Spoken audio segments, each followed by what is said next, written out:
I've noticed that branches of the hyssop plant are used several times in the Bible when something needs to be cleaned.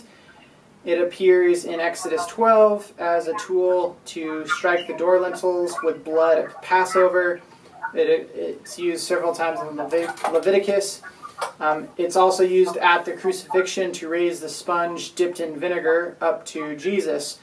Apart from the practical reason that hyssop works well as a tool for sprinkling, do you know why it is significant for cleansing? So hyssop is,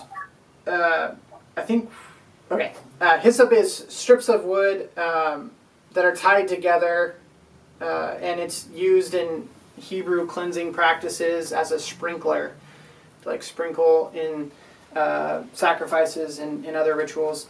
And so we see it used in Exodus 12, Leviticus 14, Numbers 19, Psalm 51, Hebrews 9. And it doesn't seem to have any additional Old Testament significance other than the practical use and other than the fact that it's used in multiple different instances.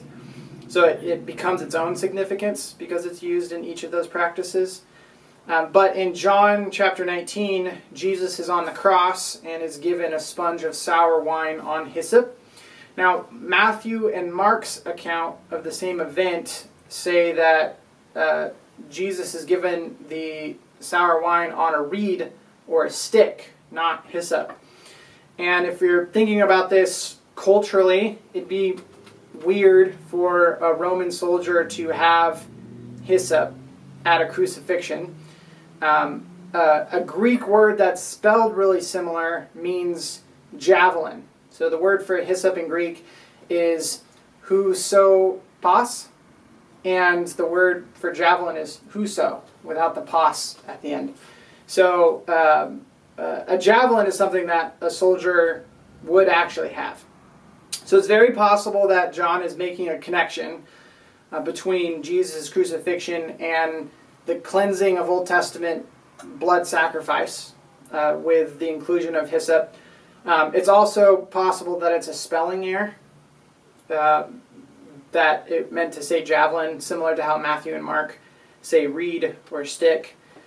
So either of those is possible. I think the biggest takeaway is there's no more Old Testament significance other than the fact that it's used in those ceremonies in those many cases.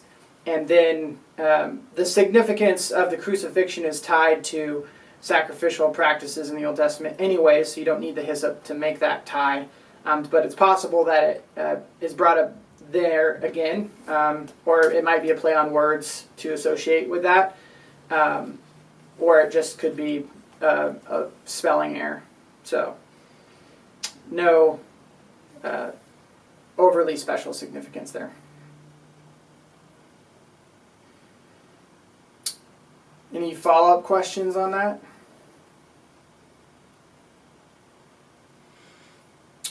Cool. Sometimes it's paired with cedar and scarlet thread. So I thought, because of the scarlet thread, I don't see, for sprinkling, what would scarlet thread do? That's why I thought it might have some kind of significance, symbolic, but possibly not. Yeah, so one thing is each of the linens and colors in Old Testament ceremonies and in the temple have some minor cultural associations with them. And I'm not remembering a specific association to scarlet that would be overly apparent. It's possible that it might be like a royalty, or it might reflect the blood itself. I'm not sure. But none of those are so significant that you would miss the meaning of the passage if you didn't have that context. It's more of a minor connection point. So I'm not sure that provides any extra context to the hyssop at all. Didn't Rahab have a scarlet cord hanging out of her window for salvation for her family? Yeah, it might have been scarlet.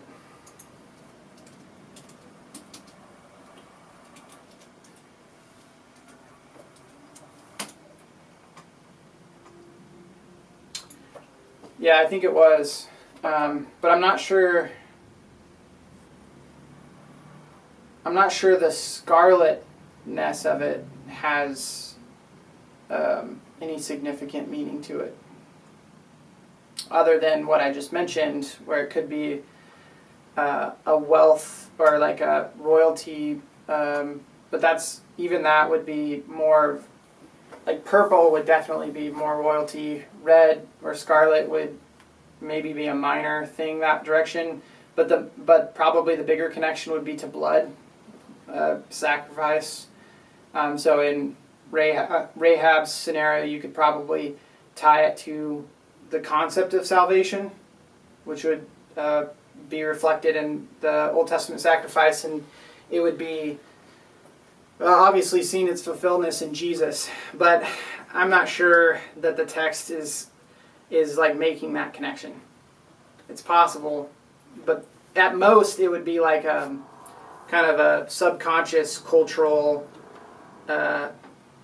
perspective to those sacrifices, but I'm not sure you can draw something too significant there.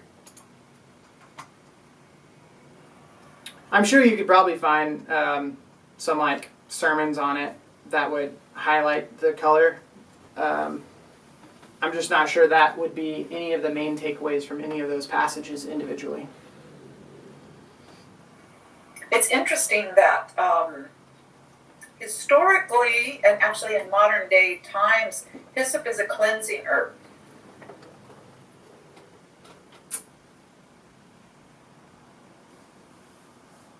Yeah. I didn't know that.